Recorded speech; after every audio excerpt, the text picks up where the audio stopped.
March 11th, 2024, Monday of the fourth week of Lent. A reading from the book of the prophet Isaiah.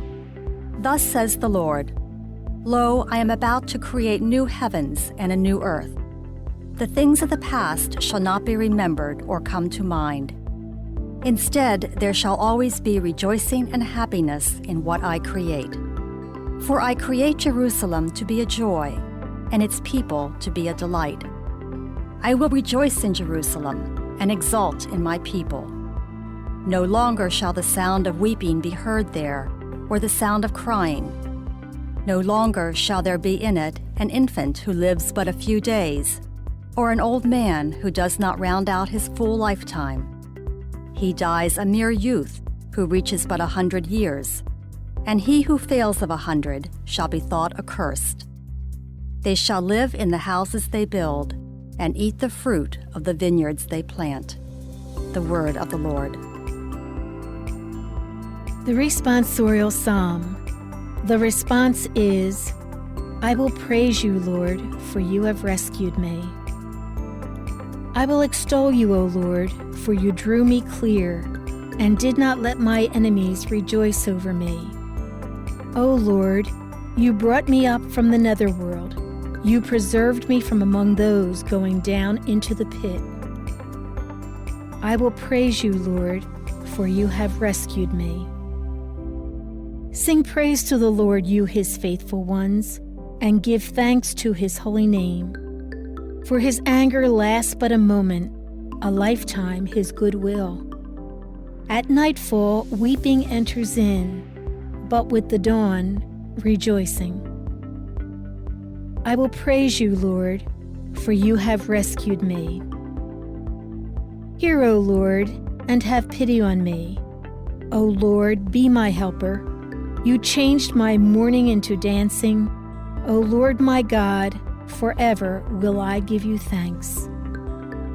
I will praise you, Lord, for you have rescued me. A reading from the Holy Gospel according to John. At that time Jesus left Samaria for Galilee. For Jesus himself testified that a prophet has no honor in his native place. When he came into Galilee, the Galileans welcomed him, since they had seen all that he had done in Jerusalem at the feast, for they themselves had gone to the feast. Then he returned to Cana in Galilee, where he had made the water wine. Now there was a royal official whose son was ill in Capernaum. When he heard that Jesus had arrived in Galilee from Judea, he went to him and asked him to come down and heal his son who was near death. Jesus said to him, Unless you people see signs and wonders, you will not believe. The royal official said to him, Sir, come down before my child dies.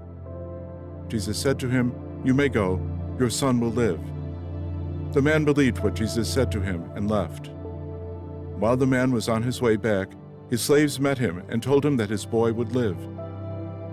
He asked them when he began to recover. They told him, The fever left him yesterday, about 1 p.m. The father realized that just at that time, Jesus had said to him, Your son will live. And he and his whole household came to believe.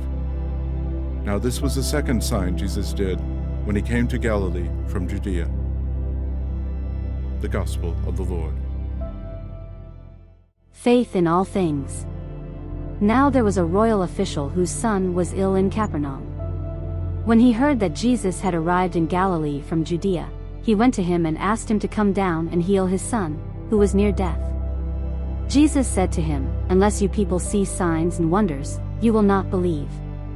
John 4 verses 46 to 48. Jesus did end up healing the royal official's son.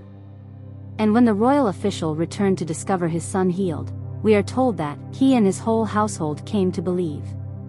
Some came to believe in Jesus only after he performed miracles. There are 2 lessons we should take from this. First of all, the fact that Jesus performed miracles is a testimony to who he is. He is a God of abundant mercy. As God, Jesus could have expected faith from those to whom he ministered without offering them the proof of signs and wonders. This is because true faith is not based upon external evidence, such as seeing miracles. Rather, authentic faith is based upon an interior revelation from God by which He communicates His very self to us and we believe. Therefore, the fact that Jesus did signs and wonders shows just how merciful He is. He offered these miracles, not because anyone deserved them but simply because of His abundant generosity to help spark faith in the lives of those who found it hard to believe through the interior gift of faith alone.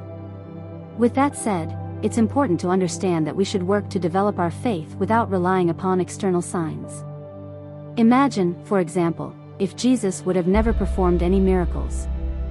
How many would have come to believe in Him? Perhaps very few. But there would have been some who came to believe, and those who did would have had a faith that was exceptionally deep and authentic.